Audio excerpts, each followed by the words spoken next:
Hello guys, আসসালামু আলাইকুম। কেমন আছেন আপনারা? নিশ্চয়ই ভালো আছেন। আমিও আপনাদের দোয়া নিয়ে মোটামুটি ভালোই আছি। সবাইকে মাহে রমজানের শুভেচ্ছা।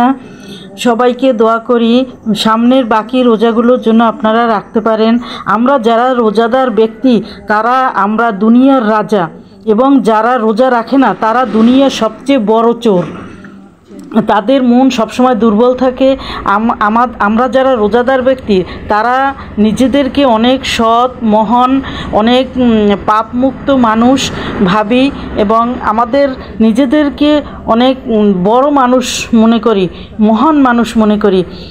দেখতে পাচ্ছেন বন্ধুরা, ইফতারি করতে বসে গেছি। ইফতারির আধা ঘন্টা আগে আমি সবসময় ইফতারির ডালা সাজিয়ে তারপরে আমি ইফতারির সামনে বসি এবং বেশি বেশি তওবা পাঠ করি, দুরুদ পাঠ করি এবং বিভিন্ন রকমের দোয়া পড়ি, এবং ইফতারির সামনে নিয়ে আল্লাহর কাছে সবসময় মাপ চাইতে থাকি, গুনাহ মাপ চাইতে থাকি। এবং ইফতারির সামনে নিয়ে যদি কেউ মোনাজাত করে, আল্লাহ তার মোনাজাত কবুল করে দেয়, এবং রোজাদার ব্যক্তির পুরস্কার আল্লাহ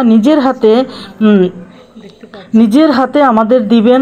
তাই মনে করে আমাদের অনেক ভালো লাগতেছে। রোজার মাসটা আমার এত প্রিয়, এত ভালো লাগে বলার মতো না। আমরা সবসময়ের জন্য ইফতারির সামনে নিয়ে সবসময়ের জন্য দোয়া দুরুদ পড়তে থাকব, তাইলে আল্লাহ আমাদের জীবনের সমস্ত গুনাহ মাফ করে দেবে। এবং ইফতারিগুলো যদি আমরা নাড়াচাড়া করি এবং দেখি, তাহলে আল্লাহ ফেরেশতাদের ডেকে বলে এবং অনেক খুশি হয় এবং বলেন, দেখো ফেরেশতারা, যে দেখো আমার রোজাদার ব্যক্তিরা দেখো ইফতারিগুলো নাড়াচাড়া করতেছে, কিন্তু আমার ভয়ে ইফতারি খাচ্ছে না। আমি যখন হুকুম করব এবং যখন আজান দিবে, তখন আমার বান্দারা ইফতারি গ্রহণ করবে, মানে তখন খাওয়া শুরু করবে। সুবহানাল্লাহ, কত সুন্দর কথা। এই ভেবে অনেক ভালো লাগে। রোজার মাসটা আমার অনেক ভালো লাগে। সবসময়ের জন্য আমি এই জন্য ইফতারি সামনে নিয়ে বসি এবং দোয়া দুরুদ পড়তে থাকি এবং আল্লাহর কাছে মাপ চাইতে থাকি।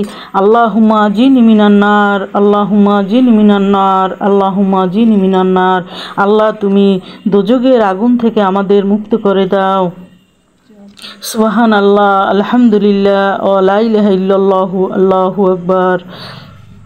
এই দোয়াগুলো বেশি পড়ি এবং আস্তাগফিরুল্লাহ, আস্তাগফিরুল্লাহ, আস্তাগফিরুল্লাহ পড়তে থাকি এবং সবসময় পড়ি, ইয়া রাজ্জাকুল ইবাদ, ইয়া রাজ্জাকুল ইবাদ, ইয়া রাজ্জাকুল ইবাদ। আল্লাহ, তুমি আমাদের রিজিক বৃদ্ধি করে দাও, আল্লাহ তুমি আমাদের রিজিক বৃদ্ধি করে দাও।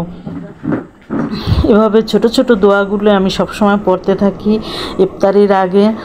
তারপরে আমি পরে মোনাজাত করি এবং আল্লাহর কাছে মাপ চাই। এভাবে করেই আমি রোজাগুলো কাটিয়ে দেই। Thank you.